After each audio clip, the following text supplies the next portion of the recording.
Hello everyone, I'm Dr. Deanna Minich, and I'm so excited to talk with you today about 3 ways that you can reset your body.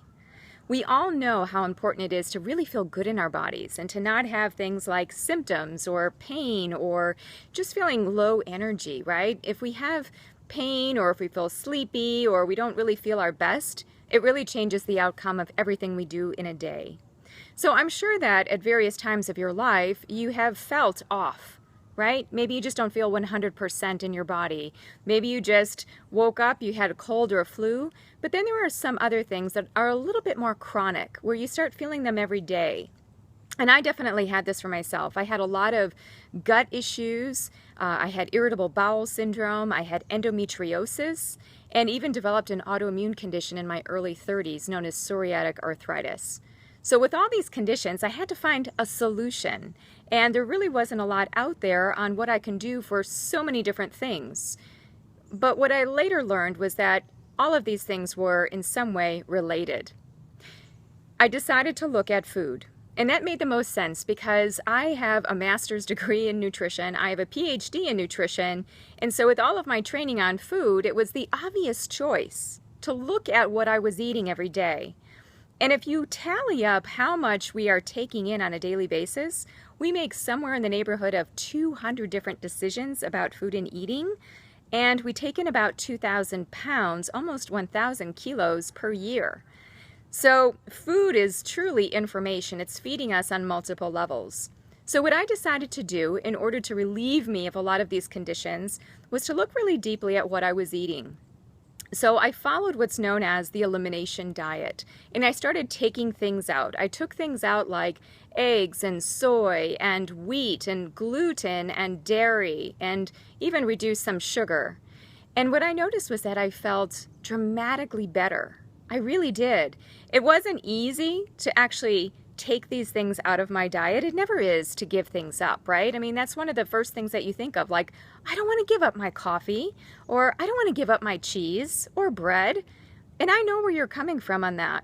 But on the other side, I just know how much better you're going to feel if you do try to give up those things. I mean, just giving yourself a certain time period in order to let those things go to see how you feel, I think is really worth it. From my experience, I decided to do this with all kinds of different people. So working with clients, thousands of different ones, running them through various programs where we eliminated these things from their diet and then added things back to their eating that were healthy and full of color and vibrant. We also changed things up a bit because many people get into food ruts where they're eating the same thing every day. And this doesn't serve us, even if it's really healthy food. So I worked with them on multiple things, and what I saw was similar to my case, many people feeling a lot better. So they felt better in their bodies, they released a lot of their pain, their lack of energy, they were sleeping better. And one of the biggest things that people complain about is just not being able to concentrate, having kind of a fuzzy head. And that improved too. There were multiple things. If I look at the data that I've collected over the years, it seems like people improve in all the different categories of bodily health. Everything from gastrointestinal symptoms to joint pain to sleeping and cognition. So I do think it's worthwhile to really look into following a particular dietary regimen that can really relieve you of a lot of symptoms. And in fact, you know, you may be thinking, well, gosh, Deanna, that all sounds good, and I know of the power of food, but, you know, it's just not the right time. You know, I've got weddings coming up, I've got graduations, the holidays. How am I supposed to give all this food up when it's going to be around me all the time? And you know what? I completely understand. There has to be a level of commitment which really drives you into having that momentum with a particular colorful diet. So what I think might be best is, you know, you can plan it, but, you know, really and truly, life always gets in the way. And I think it's just, you make do with what you have. I don't think we have to be perfect. And in fact, that was part of my issue too, is having to be perfect about food all the time. It's just not realistic, but you can try your best. So during this time where there are lots of different gatherings and occasions, you know, you plan ahead, and that can easily be done. The other thing that people think about when following an elimination diet is, well, goodness, what if I feel worse?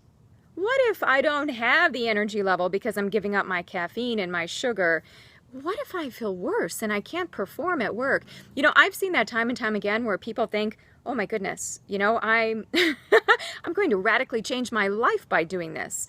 And what I will tell you honestly is that within that first 7 to 10 days, when you start making these changes in your food, you will start seeing a shift.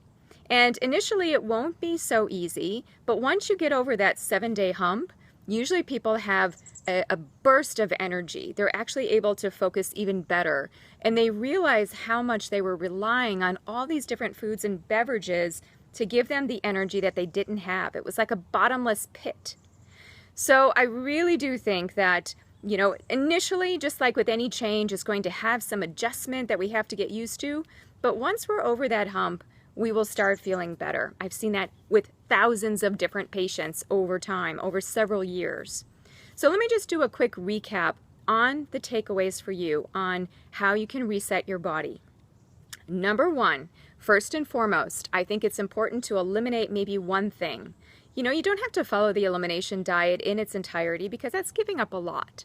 But maybe find one thing, pick one thing that you really like. Maybe that is very difficult to give up. Maybe it's sugar. And see if you can go just for 7 days giving that up or reducing it, and see how you feel. Track your progress in a journal.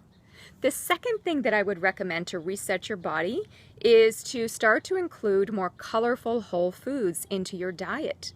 So many times we think about what to take out, and that always feels like a withdrawal, but we also have to focus on what to put in, because that's equally important.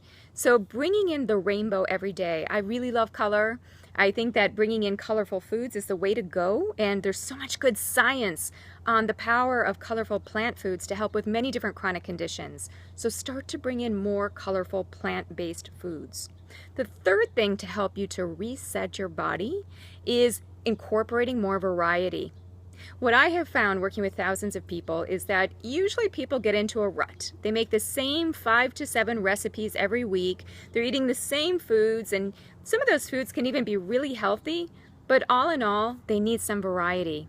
And I've noticed that for myself. Sometimes I get into these food ruts, I'm eating the same things, and I don't want to have to think about food, but bringing in just a little bit of variety. So maybe on one day you've got a certain red food, maybe it's tomatoes. The second day, maybe it's raspberries, but you're still getting that color.